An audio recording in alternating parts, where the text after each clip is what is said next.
Now, the first thing, though, that we have to do is to get our perspectives with some background about the basic ideas which influence our everyday common sense, our fundamental notions about what life is about. Ideas of the world which are built into the very nature of the language we use and of our ideas of logic and of what makes sense altogether.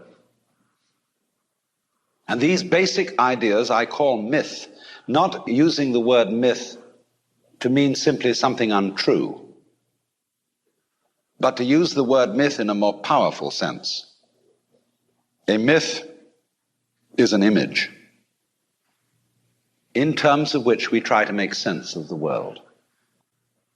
We have this hostility to the external world because of the superstition, the myth, the absolutely unfounded theory that you yourself exist only inside your skin. Now, I want to propose another idea altogether. If you think that you are only inside your skin, you define yourself as one very complicated little curlicue, way out in space and way out in time. Billions of years ago, you were a big bang. But now you're a complicated human being. But so we define ourselves as being only that.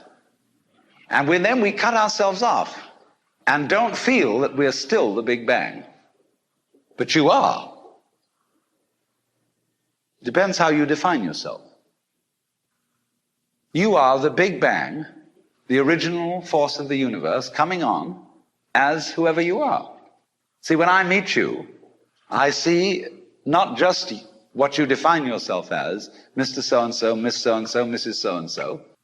I see every one of you as the primordial energy of the universe coming on at me in this particular way. I know I'm that too. But we've learned to define ourselves as separate from it. You and I are all as much continuous with the physical universe as a wave is continuous with the ocean. The ocean waves, and the universe peoples. And as the wave, I wave at you and say, you. The world is waving at me with you and saying, hi, I'm here. But the way we feel and sense our existence, being based on a myth that we are made, that we are parts, that we are things, our consciousness has been influenced so that each one of us does not feel that. We feel we have been hypnotized, literally hypnotized by social convention into feeling and sensing that we exist only inside our skins, that we are not the original bang, but just something out on the end of it. And therefore we are scared stiff. Because my wave is going to disappear. And I'm going to die. And that would be awful. You are a fluke.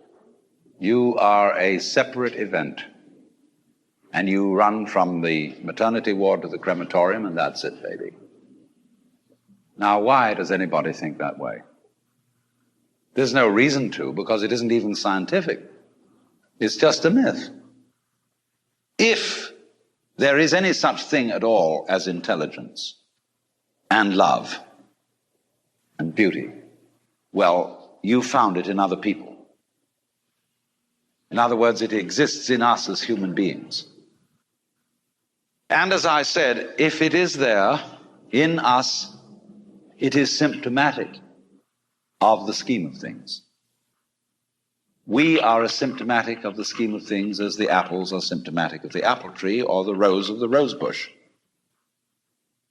When, as a scientist, you describe the behavior of a living organism, you try to say what a person does. It's the only way in which you can describe what a person is. Describe what they do. Then you find out that in making this description, you cannot confine yourself to what happens inside the skin. So if that is necessary, if, in other words, in order to describe my behavior, I have to describe your behavior and the behavior of the environment, it means that we've really got one system of behavior. that what I am involves what you are. I don't know who I am unless I know who you are. And you don't know who you are unless you know who I am. In other words, we're not separate. We and our environment, and all of us and each other, are interdependent systems. We know who we are in terms of other people. We all lock together. And any good scientist knows that what you call the external world is as much you as your own body. But the problem is, you see, we haven't been taught to feel that way. The myths underlying our culture and underlying our common sense have not taught us to feel identical with the universe, but only parts of it, only in it, only confronting it, aliens. And we are, I think, quite urgently in need of coming to feel that we are the eternal universe, each one of us. Otherwise, we're going to go out of our heads.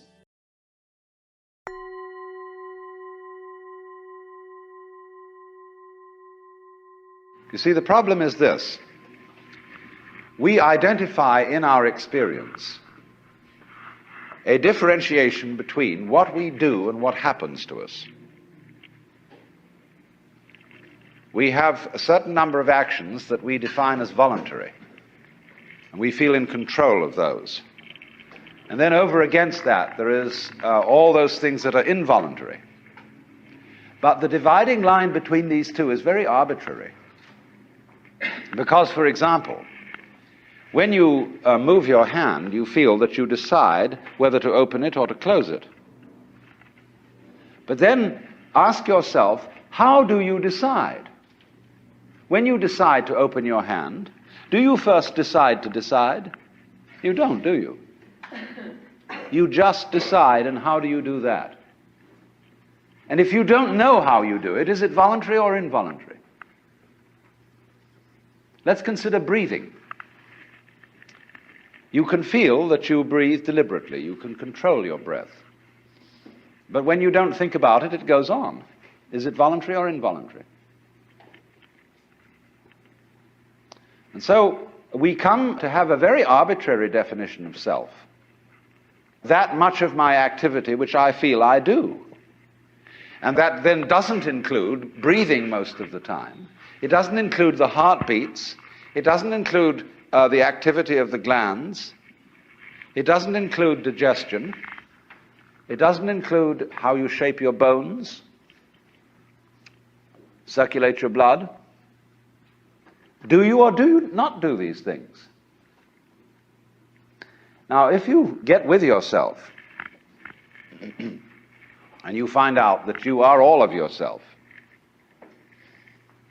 a very strange thing happens. You find that your body knows that you are one with the universe. In other words, that the so-called involuntary circulation of your blood is one continuous process with the stars shining. If you find out that it's you who circulates your blood, you will at the same moment find out that you are shining the sun. Because your physical organism is one continuous process with everything else that's going on. Just as the waves are continuous with the ocean, your body is continuous with the total energy system of the cosmos. And it's all you. Only you're playing the game that you're only this bit of it. But as I tried to explain, there are in physical reality no such things as separate events. Doesn't it really astonish you that you are this fantastically complex thing? And that you're doing all of this and you never had any education in how to do it? You never learned, but you're this miracle? Well, the point is that from a strictly physical, scientific standpoint, this organism is a continuous energy with everything else that's going on. And if I am my foot, I am the sun. Only we've got this little partial view. We've got the idea that, no, I'm just something in this body. The ego. That's a joke. The ego is nothing other than the focus of conscious attention. It's like a radar on a ship. The radar on a ship is a troubleshooter. Is there anything in the way? And conscious attention is a designed function of the brain to scan the environment, like a radar does, and note for any trouble-making changes. But if you identify yourself with your troubleshooter, then naturally you define yourself as being in a perpetual state of anxiety. And the moment we cease to identify with the ego and become aware that we are the whole organism, you realize as the first thing how harmonious it all is. Because your organism is a miracle of harmony. All this thing functioning together. Even those corpuscles and creatures that are fighting each other in the bloodstream and eating each other up. If they weren't doing that, you wouldn't be healthy. So what is discord at one level of your being is harmony at a higher level. And you begin to realize that, and you begin to be aware, too, that the discords of your life and the discords of people's life, which are a fight at one level, at a higher level of the universe, are healthy and harmonious. And you suddenly realize that everything that you are and do is at that level as magnificent and as free of any blemish as the patterns in waves, the markings in marble, the way a cat moves, and that this world is really okay and can't be anything else, because otherwise it couldn't exist. So then, if you awaken from this illusion, you can feel yourself not as a stranger in the world, not as something here on probation, not as something that has arrived here by fluke, but you can begin to feel your own existence as absolutely fundamental.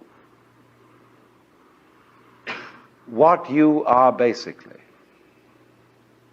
deep, deep down, far, far in, is simply the fabric and structure of existence itself. So in this idea, then, everybody is fundamentally the ultimate reality. Not God in a politically kingly sense, but God in the sense of being the self, the deep down basic whatever there is. And you're all that, only you're pretending you're not.